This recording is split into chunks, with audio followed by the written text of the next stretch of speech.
Hello everyone and welcome to Crypto Night, the crypto investor channel. I'm Boris, so let's dive in. I'm with Colton today. Hello Colton. Hey Boris, I hope we're doing well. Welcome back to the Cryptonite channel, everyone. Taxes. Yes, today, Boris, we're going to talk about taxes. Can you start us off by, giving us a little bit of tips and tricks on how to save some money this tax season with crypto? Yeah, you definitely want to optimize, and of course not everybody's at the same level and doesn't have necessarily the same portfolio. So depending on the size of your portfolio, I think it can greatly influence what you can or cannot do or want to do. So first of all, an IRA. You're getting more and more platforms where you can have an IRA, and they allow you to buy crypto in this IRA. Now, this concerns mainly the US, but it's true for other countries as well, where you can have retirement funds in different countries, and you can actually invest through that retirement fund and buy your cryptos there. And it's usually what's called tax deferred. It's not like it's going to cancel the taxes, but the taxes will be deferred until your retirement. When you start taking money out of the account, that's when you have to pay the taxes. So that's one great way of doing it, because if you get a lot of gains in an IRA, they don't get taxed. So you keep all the money and you can keep reinvesting that extra tax money that you will have to pay one day. But at least for now, you don't have to pay it. So that's one great way of saving some money.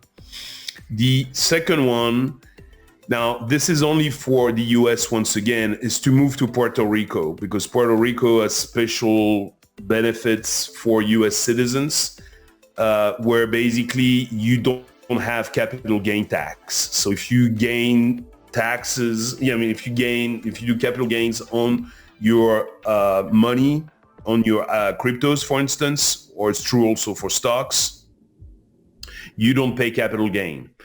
So if you have a big portfolio, that's pretty nice. Now, there's a downside to this, is Puerto Rico is getting a little overcrowded with a lot of people trying to get there.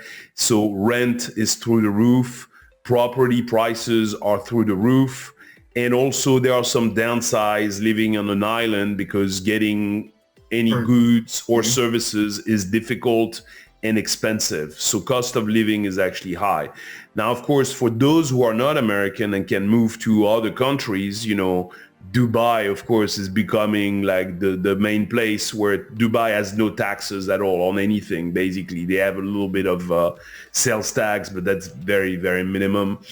And you don't have any capital gains, you don't have any anything else like that. So of course Dubai is a great destination for those people wanting to save on taxes. But once again, you enjoy the heat because it's pretty hot during the summer, etc. So, but there are other places throughout the world that are and that's only worth it to move to a different country if you're talking about making millions in crypto. Because at that point, now some people don't want that trade-off. They're like, I'd rather be close to the rest of my family or my friends or whatever. I don't want to abandon everybody, just to save whatever, 30%, 40%. But in some cases, and in some countries, taxes can be 60, 70%. So at that point, it starts being really, really a difficult decision.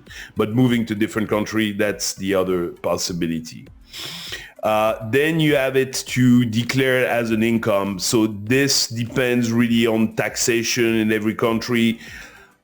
So that's a possibility. I don't know that's necessarily the best one. The next one is to hold on to your crypto for a very long term. If you hold it for 10, 20 years, then you're not going to pay on any taxes if you hold on to it.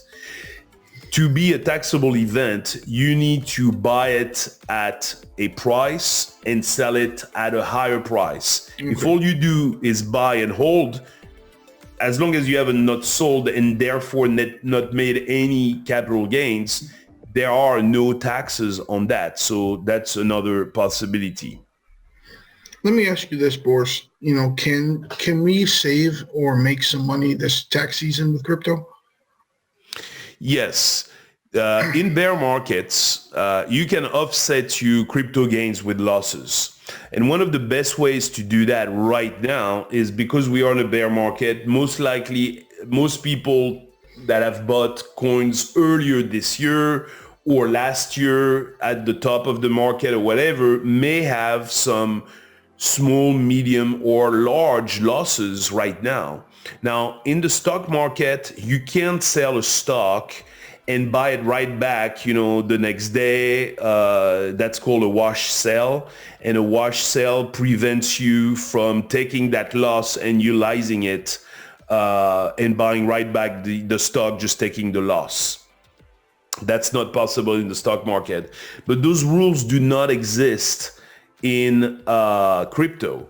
So technically, if let's say you bought Bitcoin last year at $50,000 and right now it's at 17,000 and therefore, you have a loss of 33,000, you can sell Bitcoin right now and buy it back 3 seconds later. So the price hasn't moved really, maybe $1 or $2, something minimum.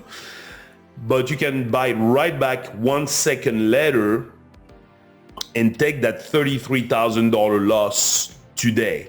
Now, of course, in most countries, they won't allow you to take more than $3,000 loss per year, but you'll take $3,000 this year and then $3,000 next year and so on and so forth. And let's say that it takes a few years to get back to 50K. Let's say it goes to 100K, a few years from now. Well, if you haven't used any of that 33,000 that you took today, that loss you took today, you'll be able to take it whenever you sell, that coin at 100,000 a few years from now. So this is also a great way to do it, because when regulations are going to come to crypto, there's a high chance that wash sales rules are going to come into play. They'll be like, yeah, no more of that thing where you sell your Bitcoin, on December 31st at 2 p.m. and buy it back at 2:01, and took a gigantic loss for the year, and we won't allow that anymore. So enjoy that one while it lasts, because it might not be available next year or the year after. I think they're going to close that loophole. Sell your assets during a low income year. So that's another thing, because in a low income year, your tax bracket might be lower. So obviously you can sell during a year where you don't have much income. So at least you'll enjoy the lower tax brackets. Next thing is, of course, donating to charity and doing gifts to your friends, not to your friends, to your gifts to families. Depending on the rules in each country is very, very different. But you can give a certain amount of money every year without having to pay taxes. So let's say you have kids, you might want to give them 1 Bitcoin, right now you could almost give them 1 Bitcoin each per year, without having to pay, and without having to file really any taxes. But each country is different. You might want to check with your accountant or the accountant helping you with your taxes. But that's a great way to give money to your kids for the future, because let's say that you give them almost 1 Bitcoin, or half a Bitcoin, to make, practical calculations. Today, half a Bitcoin is worth roughly about $8,000, $9,000, half a Bitcoin. But 10 years from now, half a Bitcoin might be worth $50,000. So the cool thing is you give them today, it's not taxed. And basically, it's like giving them $50,000 in the future without having to pay any taxes. So that's another great way to explore. And the problem is you got to be careful about those rules and regulations. If you don't take the advantage of it this year, it's not like you can use 30,000 next year. Like, I had the right to do 15,000 this year, so that's okay. I'll do it next year. I'll give them 30,000. No, it's 15,000 per year. And if you don't use it in that year is lost. So you might want to think about doing it rather sooner than later. Yeah. And then, of course, the last thing that is, a little sad but true, you hold it until you die. Because in many countries, in the U.S., for instance, the first $11 million,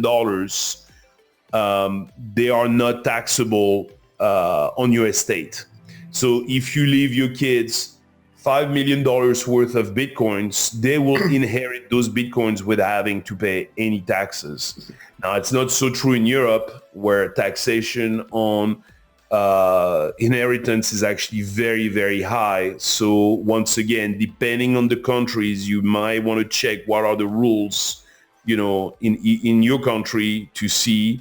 But in some cases, yes, there are some countries where you can inherit from your parents, or your kids will inherit from you, and they will not have to pay any taxes. So those are pretty much the different ways that you can optimize on taxes, because obviously unfortunately, there's never a way completely around it. But at least you can optimize some of those things, and you want to take advantage. Some people sometimes they are saying like, oh, that's, tax evasion, all that stuff. No, that's completely wrong. I read a great book a few years ago. The guy was an accountant, and he said something very true. He said, hey, all those rules have been put in place. All the tax rules have been put in place to be used. The government wants you to save on some of your taxes. So those are not tax loopholes. They are called, tax laws. And you are utilizing the law, to your advantage, but they put that in place. Lawmakers put that in place for a reason, so that people could save on some of the taxation, which is very, very heavy in a lot of countries. When you think about how much you're paying in sales tax every time you buy something, how much taxes you pay on your salary, every year, and then on capital gains. I mean, at the end, and then inheritance tax and so on and so forth, you realize that governments take a gigantic chunk of the money you make in your lifetime. And in some countries, even in the US, you could be looking at more than 50%, sometimes 60% of everything you make. And in some countries, we're talking 90%. So that's why there are tax laws that are trying to take off some of that tax burden away from you, because they realize that sometimes it's super heavy, and you should definitely use those laws. Thank you, Boris. From my side, that's all I have for today. But if you have anything else, please feel free to add it. That's it for today. That's it for me. I appreciate your time, and thank you everyone for watching. We look forward to see you on the next Crypto Night video. I hope this video helps. Thank you for watching. Have a good day. If you haven't already, please subscribe to our channel. And if you like the video at the end, click on the thumbs up.